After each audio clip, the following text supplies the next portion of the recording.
Daily Dancer Diaries and to today's video, which is a discussion as well as a tutorial based on a question that I was asked in my class the other day. And what we were doing is we were practicing our sweep moves, and I was asked, what's the timing for this move? How does it match with the music? Great question.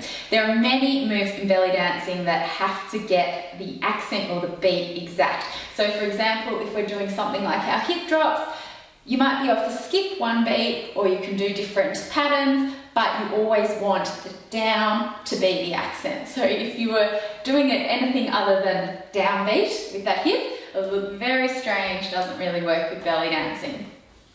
Other things like the stomach pops, our hip flicks, we always want to catch the accents. Things like shimmies, very versatile moves. You can do them in drum solos, but you can also do them in slower music too. You can play them over accents as well. But then we have our beautiful slow moves that go with our slow, soft music like our taksim. So if you're doing something like a taksim, it would be very weird to do a strong hip flick across. You'd more likely do something nice and soft like your horizontal eights.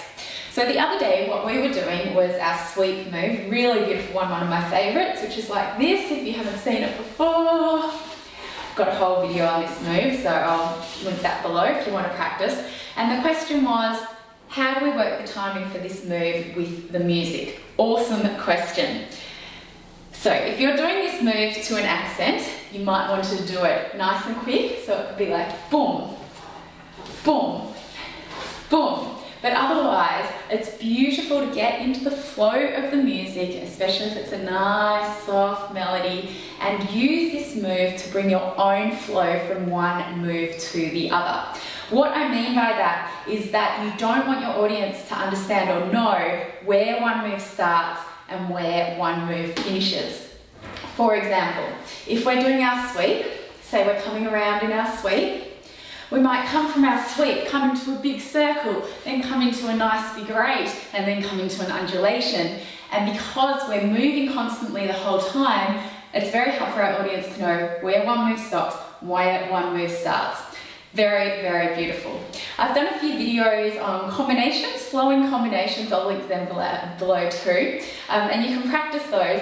But I find this is one of the things that really sets out those dancers who can dance to those beautiful melodies rather than, what's your difference?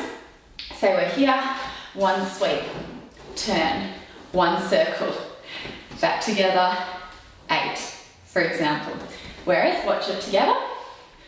Sweep, circle, coming in, undulation, eight, nice and soft. When you're doing these kind of flow moves as well, it's beautiful to have the hands moving too. So there's a few keys. Firstly, if you're doing something like your sweep, you want something to be moving the whole time. So even though you can see as my foot stops at the back, I'm not moving my foot anymore, I'm still moving my hip around so that the move continues forward and back, forward and back. I'm also using the direction of the move to move into the next one. So from here, I've done my sweeps. I'm coming in, around. I'm using that to push my hips around. I can come into a circle. My hip is already here. I can then come into something like my figure eight.